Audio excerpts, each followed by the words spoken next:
Hi everyone, thanks for tuning into Chicago Humanities Tapes. We're the audio version of all the best moments from the live Chicago Humanities Spring and Fall festivals. We're bringing you a special episode today. Chicago's own author Jonathan Eig has just won the 2024 Pulitzer Prize in biography for his book King, A Life. And we were lucky enough to have him on his book tour in May of 2023. King is the first biography on Martin Luther King Jr. in 3 decades. And Eig was able to access MLK's FBI files, illuminating never-before-heard stories and bringing deeper insight to the revolutionary man who changed America. Jonathan Eig is an alum of Northwestern University's Medill School of Journalism. An accomplished and celebrated biographer, his previous works include Ali, A Life, about Muhammad Ali, Get Capone, about Al Capone, Opening Day, about Jackie Robinson, and The Luckiest Man, about Lou Gehrig. You can actually catch him coming up live in Chicago on Tuesday, May 21st, interviewing fellow Pulitzer Prize-winning historian Doris Kearns Goodwin on the 60s. You can catch that at Chicago's Athenaeum Center at 7 p.m. Head to chicagohumanities.org for more information. Today, Eig is joined by the interview show's Mark Bazer at Rock Club The Chop Shop for a riveting chat that spans Martin Luther King Jr.'s radicalism, speeches, and complexities. And shout out to all the archivists. Stick around till the end for Eig nerding out on tracking down documents. I'm not making it up. This is genuinely riveting stuff. This is Jonathan Eig and Mark Bazer at The Chop Shop, recorded live at the Chicago Humanities Spring Festival in 2023. Hey, Ben. I'm good. It's been a little while. Yeah, what are all these people doing here? It's a book event. The last time we talked, I think, was about your Capone book, and King is a better guy. You're going out on a limb there. Yeah. So I wanted to start, and I'm going to actually get the quote up, with Martin Luther King's place in the Black church, and that obviously starts from the beginning, and particularly with something that a guy named Benjamin Mays said. And Mays was the president of Morehouse College when King was there, and he also was responsible for not just King, but many activists who went out into the world after studying under him. And he was asked why King became a minister, and his words were, because he had to be. And that obviously means more than just that his dad was one, his grandfather was one, and he grew up in the church. Mays was getting at something else. What was he getting at? I think King had to be because he was reared in the church. His father, his grandfather, his mother and his grandmother were church choir masters, the music directors in the churches. But more than that, so he grew up, he literally learned how to recite prayers before he could read. But even more than that, he grew up with this burning desire to do something about the conditions in which he was raised in the Deep South. And his father had done the same thing. His father literally walked barefoot out of sharecropping life in Stockbridge, Georgia to Atlanta, took a job and remade himself and taught himself to read, got a high school diploma, went to Morehouse, and then became the leader of a church. And not just the leader of a church, but using that church to fight Jim Crow, using it to fight racism.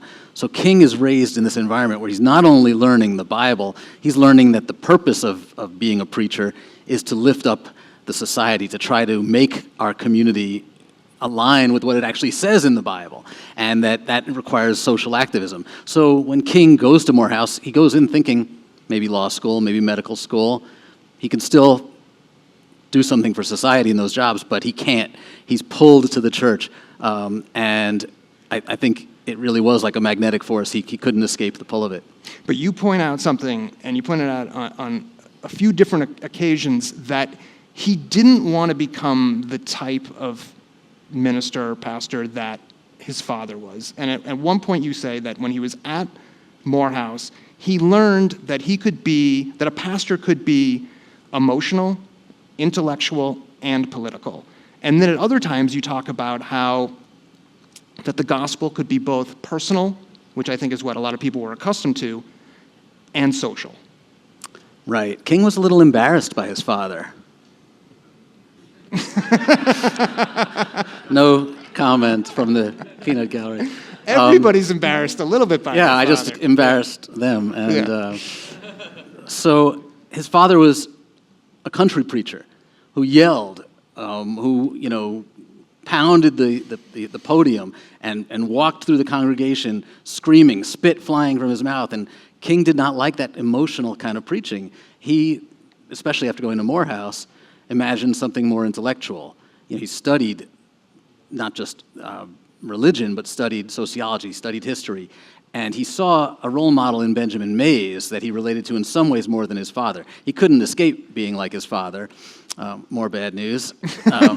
But he tried. And that's, I think, everything. Because in trying to be different from his father, he figured out sort of the secret blend, the ingredients that would make him who he was. Another ingredient, and you mentioned staying true to what the Bible actually says, is, and I was surprised by King's adherence to nonviolence from a very early time in his life. It was almost in his genetic makeup that he was against violence. But that didn't just come from the church. I was surprised that it was pretty early on that he got into Gandhi and others. Talk about how he came to a philosophy of nonviolence and how much that was, and we're going to get into what he actually did, but how much was that moral and how much did it become practical, if that makes sense? Yeah, it's both. And you're right. He goes to Morehouse and he's interested in studying these philosophers. I think if he hadn't been raised in the church, he might have pursued a philosophy degree. He really was drawn to the philosophy books that he read, and it made a deep impact on him. But it wasn't really until he got to Montgomery and found himself leading a movement that he began to realize that, it's a useful strategy, right? Because when he gets to Birmingham, he gets to Montgomery, and his house is being bombed, and the KKK is threatening to take care of this boycott on their own, he gets a gun. He goes and gets a gun, and the state actually won't give him a permit. He keeps the gun anyway. And it's not until Bayard Rustin comes, an older activist who's more experienced and has studied Gandhi and says, if you really want to make this Gandhi thing work, you might want to lose the weapons. And King thinks about it for a while and says, yeah, and he actually tells the guys guarding the front of his house to do it without weapons as well. And never really had that much guarding. No, he did not like bodyguards. He always said, people were shocked even late into his life. After he'd been bombed, his house had been bombed, he'd been shot, he'd been stabbed in the chest.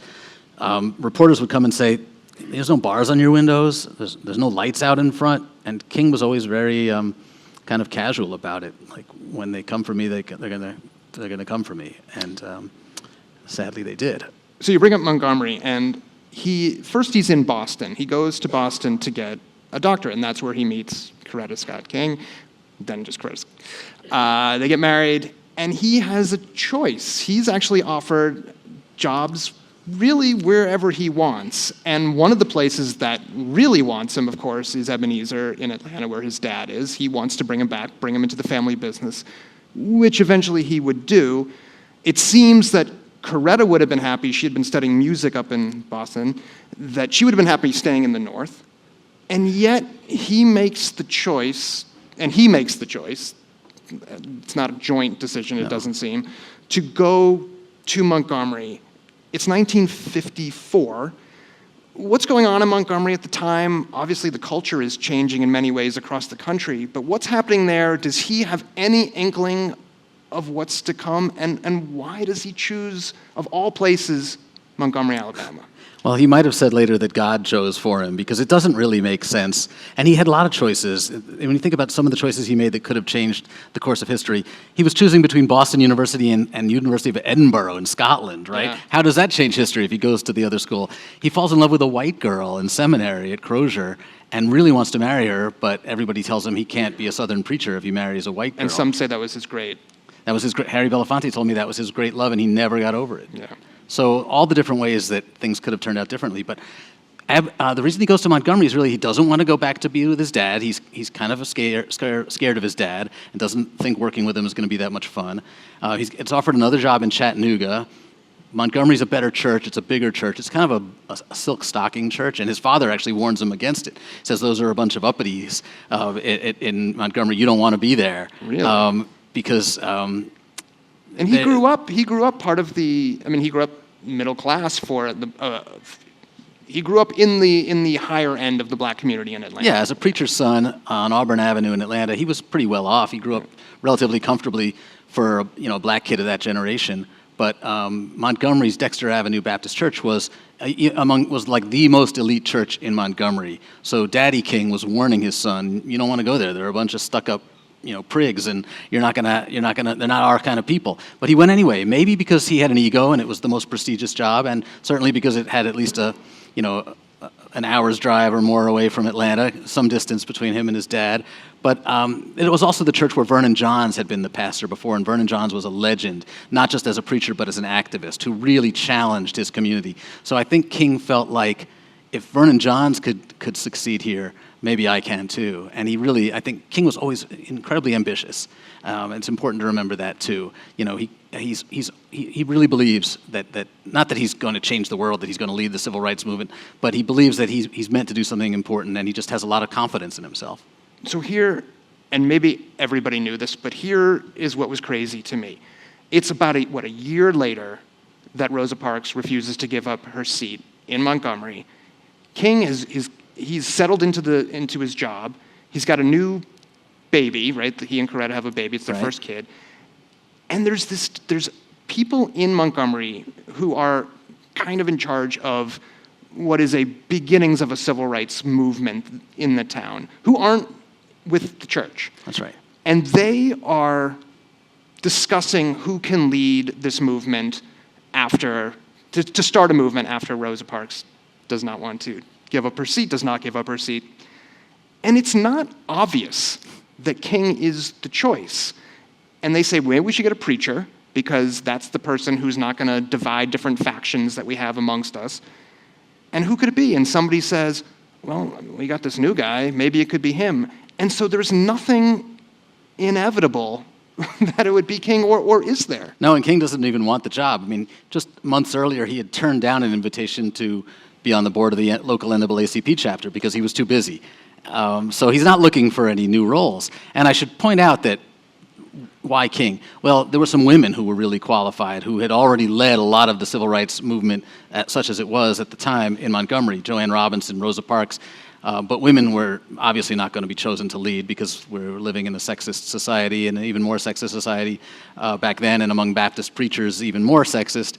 So they had no chance of being chosen. And King was picked in large part because he hadn't made any enemies yet. He hadn't been around long enough. And because there was a vague awareness that he was a pretty good speaker.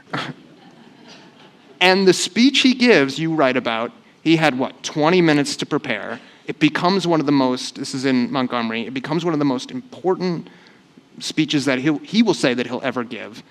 And he talks about, if I'm remembering this correctly, that he was trying to figure out whether he could balance the militant and the moderate. And that's something that you write he would try to figure out throughout his life and career. Yeah, he had 20 minutes to write that speech. He usually took 8 to 10 hours to prepare each sermon that he gave each week. And he had a panic attack, actually, in sitting down in his office to try to come up with something to say in those 20 minutes. And he lost 10 minutes to a panic attack. Those were his own words. And finally, after 10 minutes, he just said, I got to go. He jotted some notes and went out the door. And I think this is King's superpower in a way, that desire to balance the militant and the moderate, to make everyone hear and listen, even as he moved them to incredibly bold action.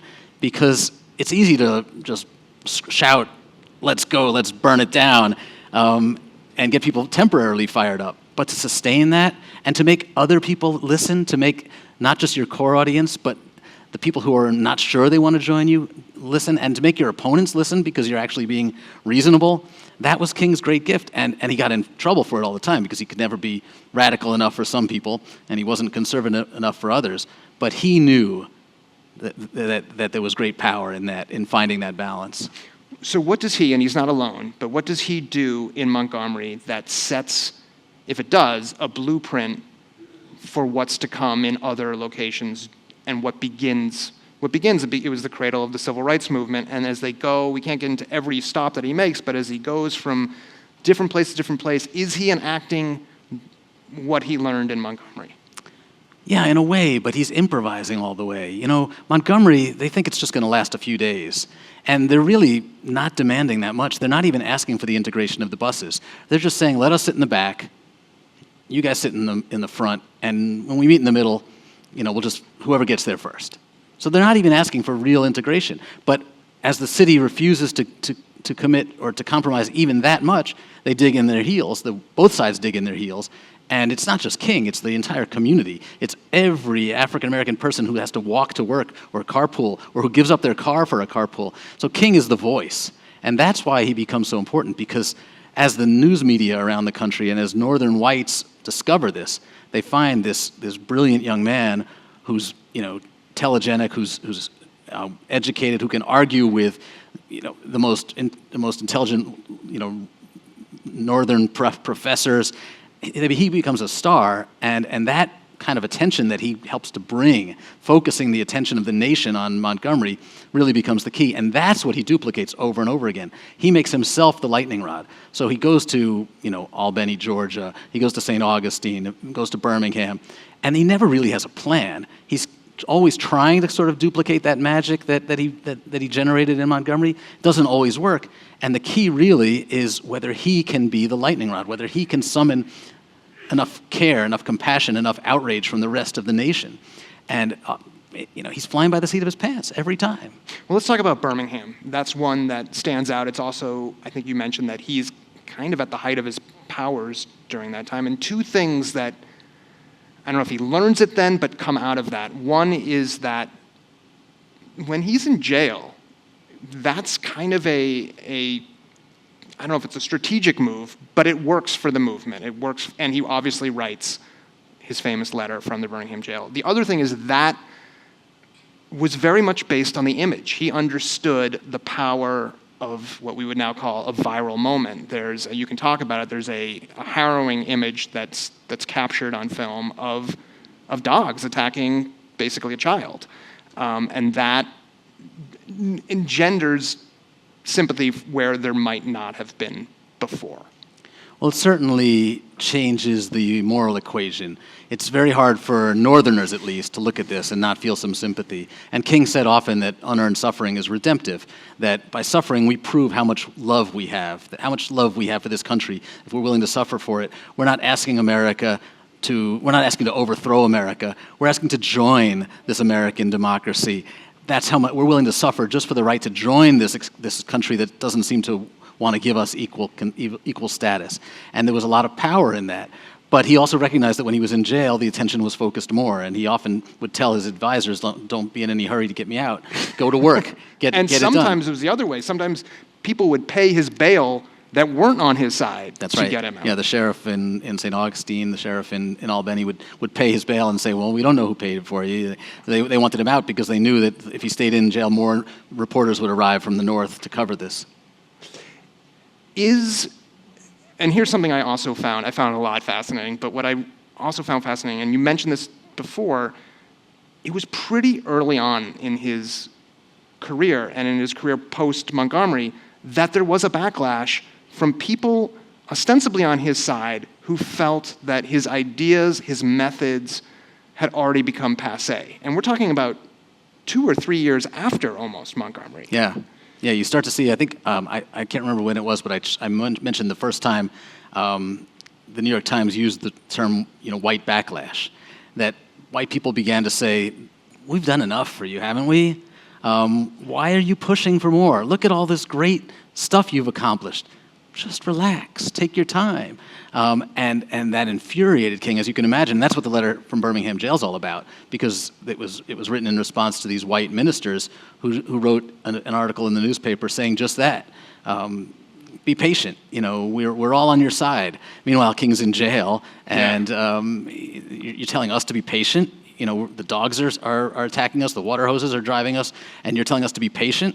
So nothing infuriated. I mean, King had a lot to get angry about. I think nothing made him angrier than ministers, than people of faith who told him to wait. What about the flip side? The flip side, people who were saying, "You're not going far enough. You're making compromises that we don't want to make. You're hanging out with presidents." Yeah. I mean, that seemed to have happened too throughout his rise.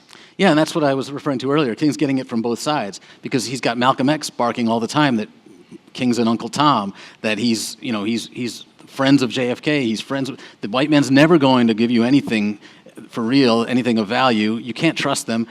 King's a sellout. So he had to hear it from both sides all the time. The interesting thing about King, though, is that I don't think he ever really got turned off by that. He was open to talking to these people who were challenging him. He really liked Stokely Carmichael, even though Carmichael was giving him hell. But it also seemed like Carmichael liked him. Yeah, I think so. You've got a great section in the book about Carmichael talking about how he thought he was maybe not convincing King, but breaking through in some ways. Yeah, and Carmichael at one point says to him, Dr. King, I'm kind of using you to get my message across by making you look like the weak one and I'm the strong one. And King says, I've been used before. I mean, that's unbelievable. And even with Malcolm X, I think the same thing. I think, King was really open to talking to Malcolm X, and Malcolm X got a lot of political gain out of bashing King, but King never bashed back. So we got to talk about an article that was in the Post the other day, Washington Post, in which you argue, and it's in the book as well, that King was not as down on Malcolm X as the historical record would have us believe. And yeah. how did you come to discover that? Well, my journalism friends in the audience will know how much fun this is. One of the things I love about this is I have 6 years to work on a story, and I can pursue everything that crosses my mind. There's no limit on time. It may get really annoying to hear about it sometimes, when I'm in month 6 of telling you about this pursuit of one piece of paper that I'm looking for. But one of the things I've learned to do over the years is that if you find a great interview that somebody did with your subject, try to track down the notes from the interview, see if you can find the tapes. And usually there's nothing there, but sometimes you'll find that the reporter left things out of the story. So Alex Haley did the longest interview King ever did, ran in Playboy magazine. And what year is this? 1965. Okay. And I found Haley's papers at Duke, the Rubenstein Library, and I asked them to send them to me. It was COVID, so I couldn't go down there. And anyway, if I can get them to digitize it and send it to me, saves me a lot of time. So they sent me all of the transcripts from the interview. Haley taped the recording. They didn't have the tapes, but they had the transcripts. So you have 3 different versions. You have the original transcript of what he got off the tape. You have the version that he submitted to his editors, and then you have the version that was published. All of them are in the archives. And the published version has this quote from King, and it's the most famous quote from King about Malcolm X. It's in history books. It's taught in history classes, has been for generations. And it says that King says, I have no use for Malcolm's calls for violence. I think he's just creating more problems than he's solving, and this fiery demagogic oratory can bring nothing but grief. And King never said that. The transcripts show that King was asked, what do you think of the Nation of Islam? And he says their fiery demagogic oratory can bring nothing but grief. And Alex Haley flipped it, changed the question to read about Malcolm, and then also added a whole bunch of stuff that King never said at all. So the most famous quote that we've been teaching for 50 years was completely fabricated by Alex Haley and his editors for Playboy magazine. And I get, as you can tell, I get really excited about that kind of digging. I could go on and on about But what do you think it also reveals? Well, what it reveals is that King was open-minded, because he says in the interview, we've only met once, we've only spoken for a few minutes, but I don't think I have all the answers. This is King saying, I regret that he speaks so much of violence, but I'm not so arrogant as to think that I have all the answers. And I know that we share a lot of similar goals, and to me that just says something extraordinary about King, that this guy who's like Stokely Carmichael, basically using him to augment his position, to make his voice seem bigger and bolder. King's not condemning him. In fact, he's expressing interest in what he has to say. I want to talk a little bit about what King accomplished. And I think he wrestled with that. What did I accomplish? And we look back, and obviously he was, I think, a big part in getting the Civil Rights Act into law, and then the Voting Rights Act. And yet, it seemed like he wrestled with this idea that there's a difference between getting laws passed, as important as they are and as much change as they can bring, And what he came to maybe a little bit later realize was changing society, changing the way people felt that had nothing to do with what the law was. Did King question whether he had accomplished as much as we now look back and say, yeah, of course he did? Yeah, I think he was frustrated and depressed in the later years of his life. And some people would say, look at what you've accomplished. Obviously, two of the most important pieces of legislation ever passed in this country, the Voting Rights Act and the Civil Rights Act. But he decides, obviously, not to back down from that. And some people are saying, just stick to the voting rights. Like, just keep working in the South. Get more people registered to vote. Keep focused there. You know that's where we're most effective. We'll change the balance of power in Washington. We'll change the balance of power in every state house in the South. But King won't do it. He says the Bible is what he's being guided by, not by his political consultants. And it's clear to him that the racism in the North, the segregation in the North, is just as bad as it is in the South. And he tries to make a point of it right here in Chicago. 1966, he comes here and says, look at your schools, look at your housing. You've got nothing to brag about. You know, I've seen better conditions in Birmingham and Selma. And it doesn't go well. It doesn't go well anywhere in the North, really, and it doesn't go well when he starts speaking out against the Vietnam War, because it's a lot easier for northern white liberals to write a check and to say, go get them in Birmingham, Dr. King, than it is to look around and look at your own neighborhood and look at your own segregated schools that you're sending your kids to. Well, yeah, let's dig a little bit more into Chicago. We're obviously here, and many of the places that you talk about, we can go see, we can go visit. And one thing that he was told by people who might have been on his side too was, you don't understand Chicago. You don't understand the machine. You don't understand that many of the pastors that you might want to hook up with are actually part of the machine. But it also seemed that in many ways, King very much understood Chicago, and he very much understood, and this was when he was making more of a turn, and correct me if I'm wrong, to thinking about income inequality in a way that perhaps he hadn't been as focused on in his earlier days. Yeah, I think King was equally interested in these issues throughout his career. I think he was always a radical. Even in college, he was talking about social democracy, capitalism versus communism, income inequality. He was always interested in those things, but he kind of had his hands full in the South for a while. But then when he gets the Nobel Prize and he passes this legislation and he begins to think about what he really believes in, and he becomes committed to really fighting for everything he believes in, regardless of how practical it is, you know, he gets his butt handed to him a few times. It doesn't go well in Chicago. And, you know, a lot of the people in Chicago told him, you don't understand that, you know, a lot of the black people in Chicago are going to be loyal to Mayor Daley because their jobs depend on it. And he didn't care. You know, he understood it, absolutely. But he felt like he could still get it done. And it was always this sense with him that if I just go there and show up and I do the right thing, that people will come around. And it didn't always work out that way, but that kind of courage to throw himself into those situations when, you know, even his closest advisors were telling him not to.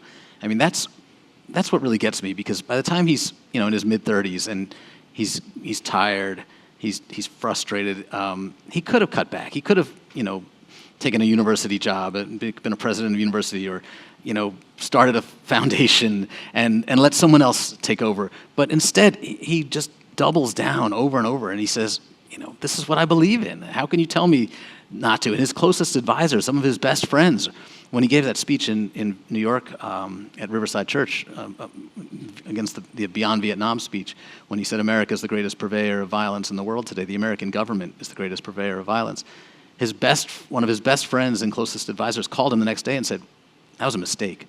It didn't sound like you. You're just going to lose a lot of support for this, and, you know, you're never going to be able to get any work done with LBJ again. And this is one of his best friends, and King is, we have the wiretaps of this. We have the transcripts because the FBI is bugging his phones, which is really sad, but also, you know, beautiful, because we can't hear his voice. We don't have the tapes yet, but we have the transcripts. And King is just saying, don't you know me? Haven't you been listening to anything I've been saying all these years? This comes from the Bible. This is not about practicality. This is what I've devoted my whole life to. And his best friend, one of his best friends, doesn't get that. And your heart goes out to him. Well, let's talk about his relationship with LBJ. But first, let's go back to his relationship with Kennedy, and then Robert Kennedy. And Kennedy didn't invite, or his people didn't invite MLK to his inauguration. Kennedy wanted to make sure that he still had Southern white Democratic support. You talk about how Martin Luther King said, well, I've been used before.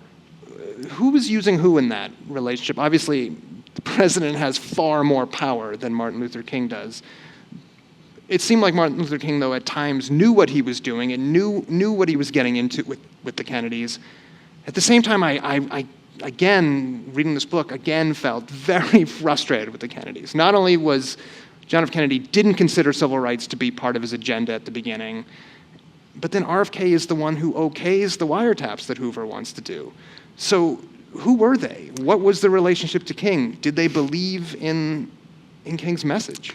They were politicians. Right. And King was not. Right. And sometimes that hurt King because he couldn't think like a politician. I sometimes get the feeling that he's like, why aren't they doing the right thing? I don't understand why they're not doing the right thing. And it's almost as if he can't comprehend thinking about, well, doing the right thing might cost me votes, because he would never think that way. And the Kennedys are ruthless in that way. Yeah, it's Bobby Kennedy, who claims to be, a friend to King and is going to bat for him at times. It's Bobby Kennedy who authorizes the FBI to wiretap King's home and his office. And the Kennedys are really reluctant to really take a stand for civil rights until King puts the pressure on them by going to Birmingham. And Reverend Bernard Lafayette, who I interviewed for the book, said that he thought King was the greatest crowbar America ever made. And that's how King saw his job. His job is to pry. And he's got to find a way to pry JFK out of this position where he doesn't want to do anything because he doesn't want to take the risk. He's got to pry LBJ into doing something, into really fighting for this legislation. And that means, a crowbar is not comfortable. No. LBJ does do stuff. And I've read some of Robert Cairo's books, and LBJ always seemed like he had a ulterior motive. Like, it wasn't even the ulterior motive, it was the motive for him. But yet LBJ and King, for a while, at least until Vietnam, did seem to have a relationship that got things done. Why? No question about it. I mean, LBJ was sincerely committed to fighting poverty and to fighting segregation. And King was a hugely important ally, and he recognized it. And when LBJ takes office, King is one of the first people he calls. And in those phone calls, he calls him Martin. And they have these wonderful conversations. Doesn't he change that after a while? He starts calling him Dr. King, and then he starts calling him Reverend. And it's clearly happening concurrently with the pile of FBI documents that are coming into his office. And one of the other really fun discoveries, not fun, sad discoveries, but fun for me as a journalist, was David Garrow, who wrote Bearing the Cross and who was a great coach to me in writing this book, said, have you ever thought about checking LBJ's secretary's files? And I had never heard of Mildred Stiegel, who was not only LBJ's secretary, but was also his liaison to the FBI. Turned out that she was keeping a lot of the papers in her own personal files that Hoover was sending directly to LBJ. Wow. LBJ had certain stuff he didn't want going into the main files, so he kept them with the secretary, who kept them in a safe, including his personal financial documents, including the tapes he was making of his own phone calls, and all of the FBI stuff about King. It was all in Mildred Stiegel's collection, and I was the first person to see most of it. That includes Robert Cairo, who still has some work to do if he wants to go through the Stiegel papers, because there's I think 300 cubic feet of them. Wow. And you don't own them, though. You can't sell them to Cairo, right? I'd be happy to share them, no charge. Well, let's talk about how you approached the personal story of King, and because in some ways, it's irrelevant. In some ways, what he accomplished.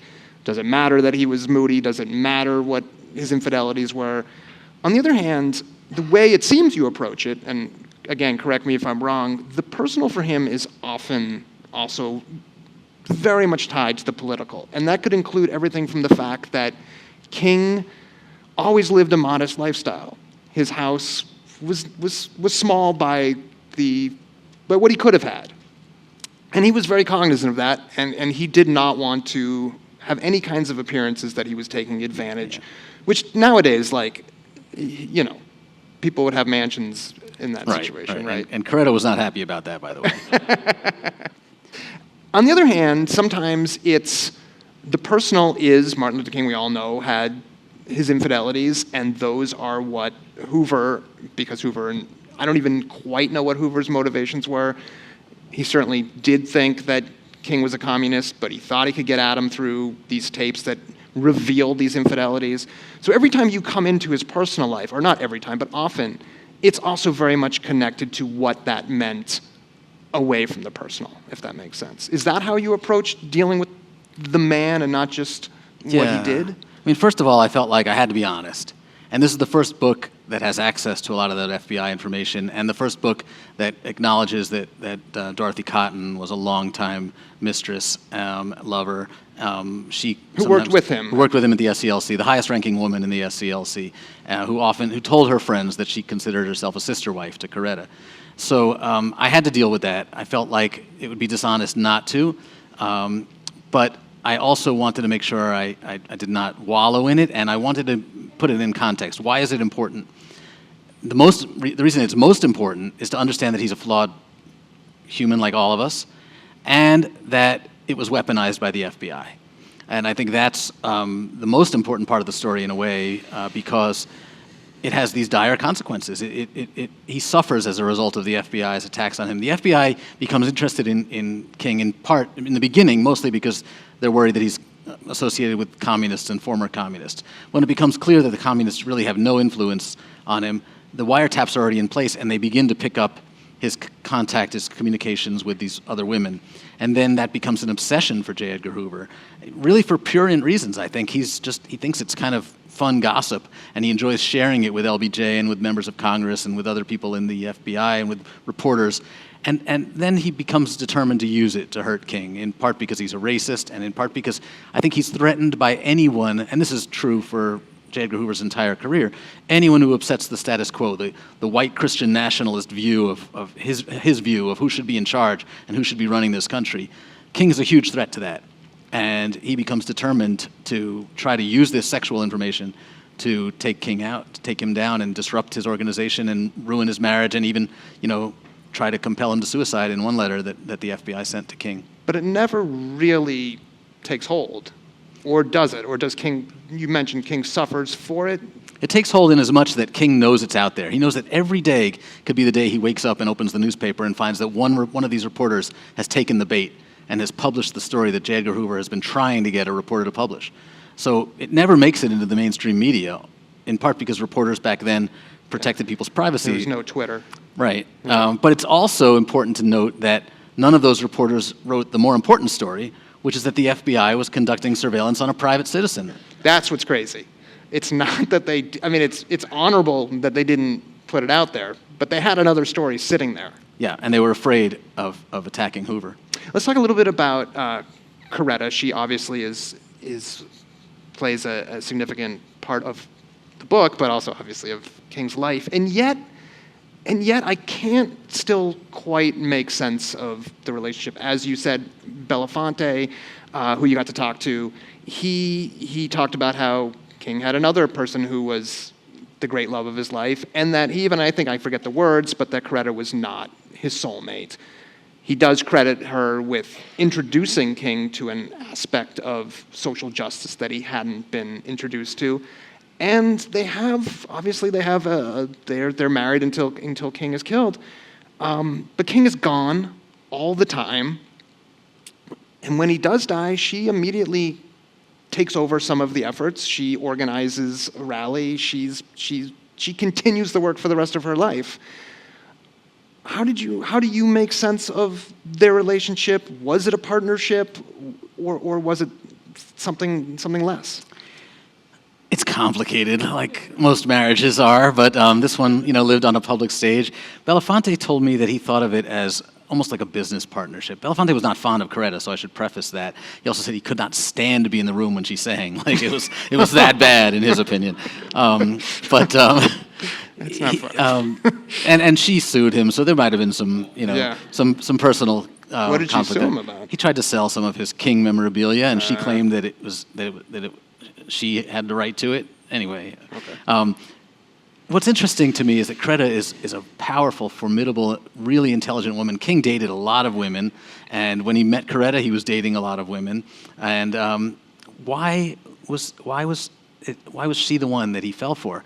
She was beautiful, of course, but I think it was mostly the fact that she had experience as an activist, that she had this burning passion. She wanted to be a concert singer, but she'd gone to Antioch College, which was integrated, and she had been in all of these protests already. She had been to the Progressive Party's national convention. I think King was really turned on by that and saw, a soulmate in that way. And I think that throughout their marriage, obviously, he strayed in many ways, but I don't think he ever strayed from her intellectually. And I think he felt like, a reporter asked him really late in life at this wonderful TV interview that, again, I found like all of the outtakes from the TV interview. And he said, was your wife always interested in activism, or did you, bring her into the fold? And he said, no, in many ways, she brought me into the fold.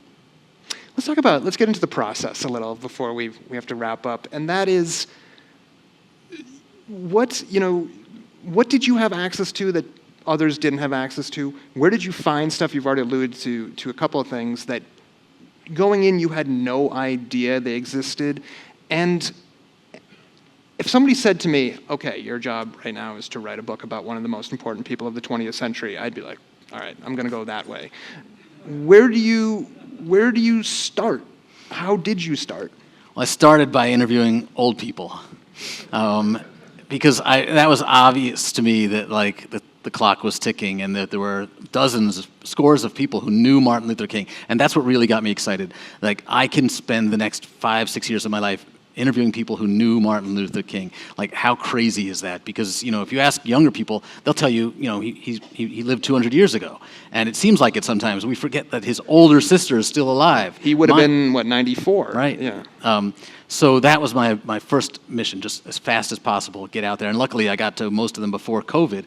And then by the time COVID hit, they loved when I called. Like, it's hard to get interviews with them at first. Because they're busy and they're important and they don't know who I am. But once I got to know them and I'd been to their homes and then COVID hit and they were stuck inside, I called Reverend James Lawson like every day for a month. And could they operate Zoom? I didn't. No, I'm not teaching anybody new technology at that age. But like June Dobbs Butts, who was King's childhood friend, I visited her 3 times in this nursing home, and when COVID hit, I was on the phone with her every day. She told me this. She told me a joke about Martin Luther King she told it to me every time I called her. The same joke, which I'm not going to repeat. What? Maybe in private later over drinks. No, but anyway. Can we just? She's not alive anymore, or she's still alive? She's not alive anymore. We can't call her sadly. To get the joke. But was it funny? Was it a funny joke? It's pretty good. But then I began looking for archival stuff, and I found. Probably my favorite find was the SCLC had an official, Southern Christian Leadership Conference, King's organization, had an official historian, Lawrence Dunbar Reddick, who was he was with them in Montgomery. He traveled. It was just him, Martin Luther King, and Coretta went to India together, the 3 of them. He went everywhere King went for his entire career and took notes.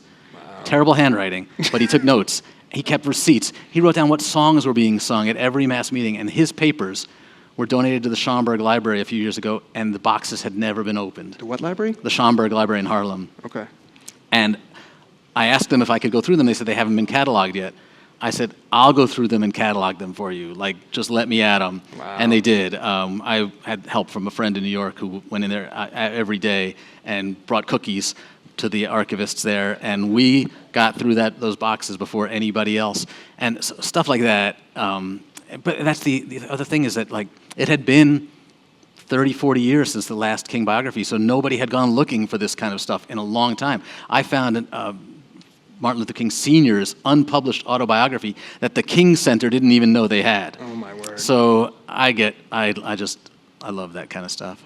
I want to ask you, and this could be a longer discussion, but just in the time we have, which is today, and the book's not about how we view King today, but today King, there's 2 things that come to mind. One is that some of the things that he spoke about, and you talked about it before, he would talk about, the Constitution says this, we should be a part of what the Constitution says, all men are created equal.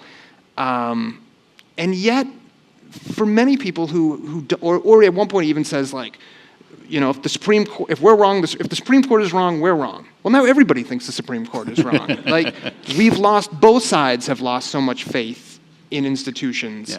Yeah. His adherence, part of his strength was that he spoke up about American ideals. But how does King matter at a time when so many people doubt those ideals more than ever, it seems? I think he matters for a whole lot of reasons. One, because he wasn't afraid to be a radical. And one of the reasons I really wanted to write this book is that we've softened his image in turning him into a national holiday and a postage stamp and a monument. We've made him into this two-dimensional, very safe figure. And Harry Belafonte talked about that a lot. He said, we're afraid of radicals in this country. We don't teach radicals, which is why we don't teach most of King's writing. We teach I Have a Dream, but we really only teach the second half of the speech, when he talks about judging people by the content of their character, which is the kind of stuff like, you know, the Republicans are using to attack affirmative action today. Absolutely. But we forget that in the first half of the speech, he called for reparations. In the first half of the speech, he attacked police brutality. In the first half of the speech, he talked about income inequality. And he talked about guaranteed national income and guaranteed jobs, the things that we're still talking about today. So, which Nixon also agreed Nixon with? actually that's crazy. supported, right. Yeah. So I think what impresses me most about King is that after all of the attacks, after having his own government literally try to kill him, after being stabbed in the chest and bombed, and if anybody could be cynical about the state of America, King had a right to be, and yet he never lost hope. He continued to believe that we could do this, like we could be better. And if he could go through that and believe it, you know, I'd like to think we could too. Last question. When King is called to Memphis, it's at a time that he is dealing with fatigue, as he did for many years, and fatigue could also be another word for depression. He's checked into certain hospitals at different times for that. He is not as popular, whatever that means, as he once was, and yet the people of Memphis clearly need him, and he feels that need. And even though he's aware, and it's not just Memphis, he'd been aware for years that his death could be imminent, he goes there, and at least you end the book feeling that he did feel a sense of renewed purpose. But my question is, did he, and I don't know how much this matters, but I think I'm curious, did he, when his life was over, at the end of his life, did he feel like he had done something? Did he feel that he had accomplished something, or was he at a very low point? You know, the speech he was supposed to give the following Sunday was called "America May Burn in Hell." That's how he felt. He was at the end of his rope. A lot of his friends thought that he was depressed, that he had been defeated. But he was in bed that night in Memphis. He'd come down, and again, his friends and his advisors had said, don't go. He's planning this march in Washington, the Poor People's Campaign, which is really meant to be the culmination of everything he believes in. He's not just going to attack racism, he's going to attack poverty, he's going to attack the war, he's going to bring poor people from all around the country to camp out in Washington, D.C. They're saying, it's not going well, we're having trouble recruiting, you need to stay and work on that. But the sanitation workers in Memphis are calling him and asking him for their help, and he can't resist. He feels like he has to help. He has to stand up for people who are being mistreated. And he gets down there, and he's sick. He's lying in bed in his pajamas and doesn't feel like getting out of his room.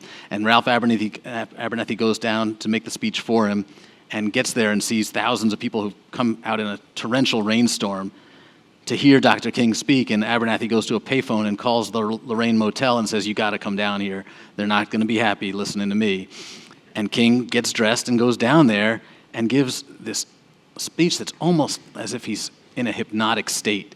Even Abernathy said he'd never heard King, and Abernathy had heard thousands of King speeches. Friend. Best friend. Yeah. And usually the guy who spoke before Dr. King warmed up the crowd. King was in this almost, hypnotic state, and you can listen to it. You can watch the YouTube videos where by the end he says, I've seen the promised land. I've been to the mountaintop. I may not get to the promised land with you. And then he just turns and walks off the stage. It almost looks like he's going to collapse. And Abernathy grabs him and helps him to his chair. And to see something like that, I don't even remember what your question was now. But oh my God, I mean, the man could not give up if he tried. I think that's where I'm trying to go. Well, thank you for this, and thank you for writing this book. Jonathan Eig, everyone. Thanks. Thank you. That was Jonathan Eig with Mark Bazer, live at the Chicago Humanities Spring Festival in May 2023. To learn more about Jonathan Eig and for a link to the book, King, A Life, scroll down to the show notes or head to chicagohumanities.org/explore/podcast for all that good stuff and more. Plus, our full calendar of live events. Chicago Humanities Tapes is produced and hosted by me, Alisa Rosenthal, with assistance from the hardworking team over at Chicago Humanities, who are programming and producing these events and making them sound fantastic. We'll be back in 2 weeks with another mini-tape for you, a bite-sized, shortened episode with a big, tasty idea. Next week, mathematician Eugenia Chang, the scientist in residence at the Art Institute of Chicago, on the empathetic nature of math. And I feel that as a mathematician, oddly enough, I can see very clearly where the misunderstanding is coming from, because I can see what each person is using as their form of justification. And because I can I try to separate out what the definition is, what the steps are that someone has taken, and separate out that from the feelings that we might have about it. That's a discipline where you separate the logic from the feelings. And it means that I can understand a lot. I feel like I'm very good at understanding why people think things, even if I profoundly and very vehemently disagree with what they're thinking. Thanks for listening, and as always, stay human.